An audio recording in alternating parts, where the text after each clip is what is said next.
Bienvenue sur Nafis sans filtre, ma série de vidéos podcasts diffusées sur ma page Instagram et ma page YouTube.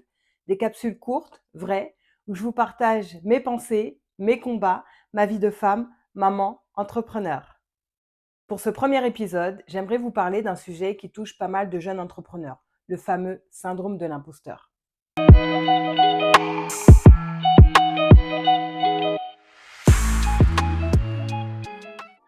Il y a quelques jours, j'ai reçu dans mon salon thé un groupe de femmes entrepreneurs qui font partie du programme UP d'HEC. Parmi elles, il y avait Marie, jeune entrepreneur pleine de talent, mais qui doutait beaucoup d'elle. On a échangé, elle m'a parlé de son positionnement prix et tout de suite, je me suis reconnue. Parce que moi aussi, j'ai connu ce fameux syndrome de l'imposteur. Tu sais, cette petite voix intérieure qui te dit « t'es pas légitime, t'es pas une vraie pro, fais-toi discrète, baisse tes prix ». Je pense qu'on est tous un peu passés par là. Quand j'ai commencé à vendre mes gâteaux en 2017, je proposais la part entre 3 et 4 euros par rapport à un prix moyen marché de 6 euros. Et surtout, je négociais mes prix toute seule. Avant même que le client ne réagisse, j'annonçais un devis et tout de suite j'enchaînais sur je peux vous faire un prix. Ça en dit long sur ma posture. Mais il faut remettre les choses dans son contexte. À l'époque, je travaillais à côté et je ne vivais pas encore de cette activité.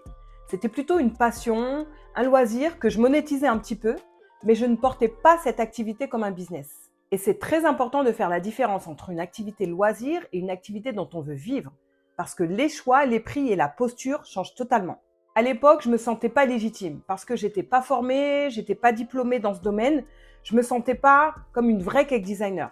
C'est arrivé au bout de 2-3 ans d'activité, avec beaucoup de pratique, quand j'ai commencé à assumer ce titre. Et pourtant, j'ai mon grand frère qui, dès le début, me disait « Nafis, ce que tu vends, c'est pas des gâteaux, c'est des œuvres d'art et tu devrais les vendre à 15 euros la part. » À l'époque, c'est vrai, je trouvais ça complètement délirant. Mais aujourd'hui, avec le recul, je comprends ce qu'il voulait dire. Et c'est vrai que je me rapproche de cette valorisation-là. Je me souviens aussi de cette jeune étudiante qui m'avait contactée pour un gâteau d'anniversaire très complexe pour l'anniversaire de son petit ami. Quand je lui ai annoncé le tarif, elle m'a tout de suite demandé une remise parce que c'était pas dans son budget. Malheureusement, vu la complexité du design, j'ai pas pu suivre, mais je lui ai répondu avec cette comparaison.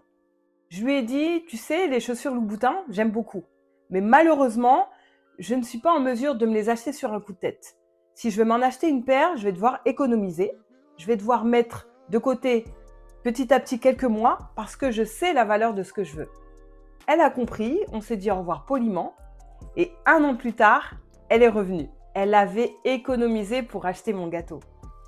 Et là, j'ai été touchée. Je me suis dit, waouh, mes gâteaux valent qu'on économise pour eux. Ce jour-là, c'est moi qui lui ai fait une remise en cadeau parce que j'ai senti le respect et la reconnaissance de mon travail. C'est ça que j'essaye de transmettre aujourd'hui. Le syndrome de l'imposteur, c'est pas une honte, mais c'est un piège. Et pour beaucoup de femmes, il est nourri par cette peur de trop se mettre en avant, de trop briller, de demander trop. Mais attention, se sous-pricer peut aussi envoyer un mauvais message. Parce que, à mon sens, un prix trop bas peut faire croire que la qualité n'est pas au rendez-vous. Aujourd'hui, j'assume, je suis Afro Cake Designer. Et j'insiste sur le afro parce que je porte une culture, une identité.